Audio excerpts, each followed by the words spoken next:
Serious হন, জীবনটার ব্যাপারে serious হন। জীবনটা কিন্তু হেলায় খেলার বিষয় না।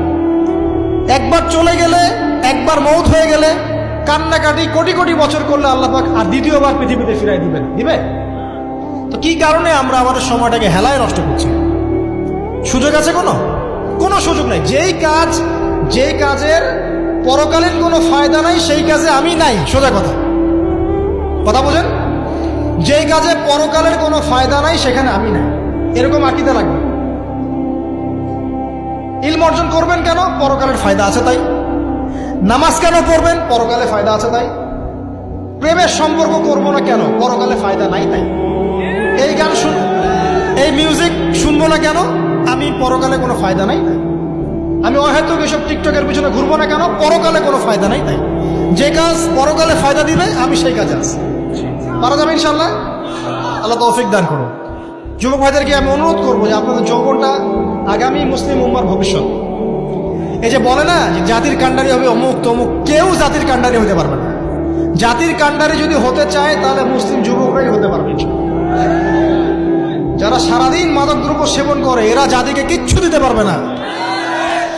যারা সারাদিন হকি স্টিক নিয়ে ঘুরছে আর নির্মমভাবে মানুষকে মারছে এরা জীবনেও জাতিকে কিচ্ছু দিতে পারবে না।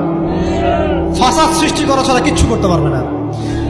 দেশকে, জাতিকে এবং উম্মাকে যদি এগিয়ে নিতে হয় শুধু মুসলিম যুবকরাই পারবে ইনশাআল্লাহ।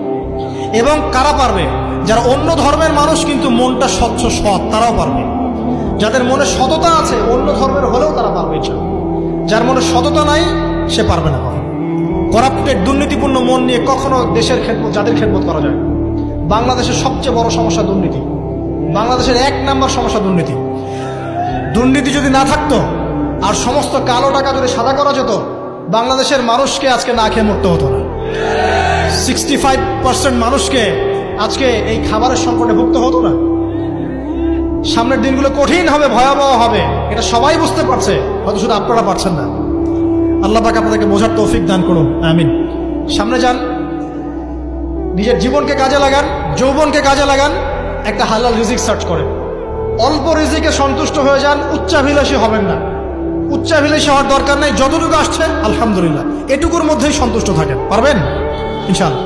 সামনে যাবেন, আদর্শ পরিবার গড়বেন। পরিবারের মধ্যে ইসলাম থাকবে। পরিবারের পিতা হবে ইব্রাহিম, পরিবার সন্তান হবে ইসমাইল, পরিবারের স্ত্রী হবে হাজারা অথবা সারা আলাইহিস সালাম। দিনদার ছেলে নাই, বিয়ে নাই।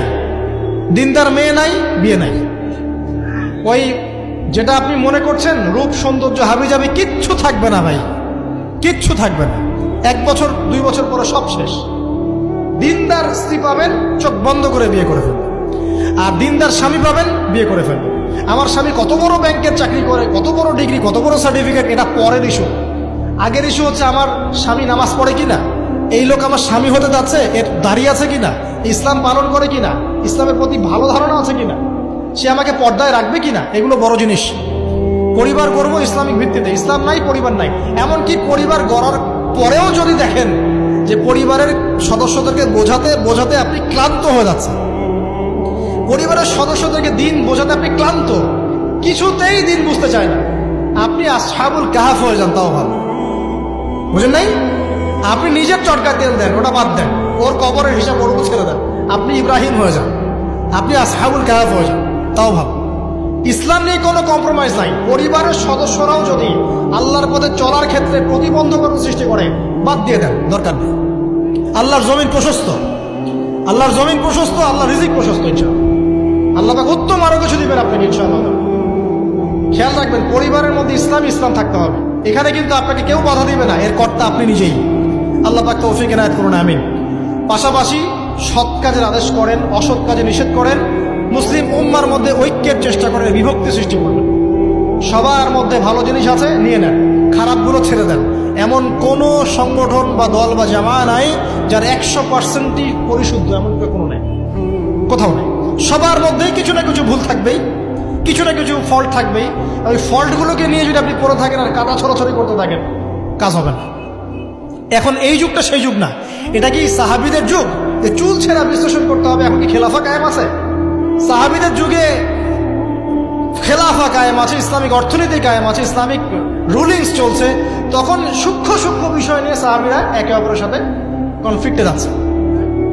মত পার্থক্য হচ্ছে। আর এখন তো কিছুই নাই, এখন আপনি ওই ছোটখাটো বিষয় নিয়ে পড়ে আছেন, বড় বিষয়ের তো খোঁজ নাই এখন। আল্লাহ পাক আমাদেরকে বোঝার তৌফিক এনায়েত করুন, আমিন।